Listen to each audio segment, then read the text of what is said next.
Hi guys, what I eat in a day in Hyderabad.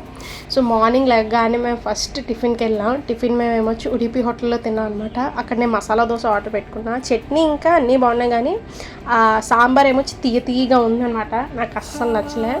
And నేను చల్లగా కూల్గా ఒక వాటర్ మెలన్ జ్యూస్ తాగిసా, చాలా హాయిగా అనిపించింది. ఆ తర్వాత ఏమొచ్చి చార్మినార్ వెళ్ళాం. అక్కడ కొంచెం షాపింగ్ చేసాం. అక్కడ ఏమో ఆ తర్వాత మల్బరీ మలై ఫేమస్ కదా, అది కంపల్సరీ ట్రై చేద్దామని చేశాను అనమాట. నాకు చాలా నచ్చింది. ఇక్కడ మన వైజాగ్లో రంజాన్ టైంలో అంత ఏం అనిపించలే, బట్ అక్కడ చాలా బాగుంది. ఆ తర్వాత ఏమొచ్చి రుమాలి రోటీ ఇంకా చికెన్ 65 ఆర్డర్ పెట్టుకున్నాం. అది కూడా చాలా బాగుంది. చికెన్ 65 మెయిన్లీ సూపర్ ఉందన్నమాట. అండ్ ఈవినింగ్ ఏమొచ్చి ఇంకా అలాగా నిలోఫర్ కేఫ్కి వెళ్ళాం. అక్కడ మంచూరియా ఒకటి ఆర్డర్ ఇచ్చా, అది బాగుంది. అండ్ మెయిన్లీ అక్కడ సిగ్నేచర్ డిషెస్ ఏమొచ్చి మస్క్ బన్ను ఇంకా టీ అండ్ బిస్కెట్స్, కాబట్టి అది ఆర్డర్ చేసాం. నాకు బిస్కెట్స్ అంతగా ఏమనిపించలేదు, కానీ మస్క్ బన్ అయితే చాలా నచ్చింది. నాకు కాఫీతో అయితే చాలా నోట్లు పెట్టుకుని వెంటనే కరిగింది అనమాట. సో నేను అది చాలా ఎంజాయ్ చేశాను.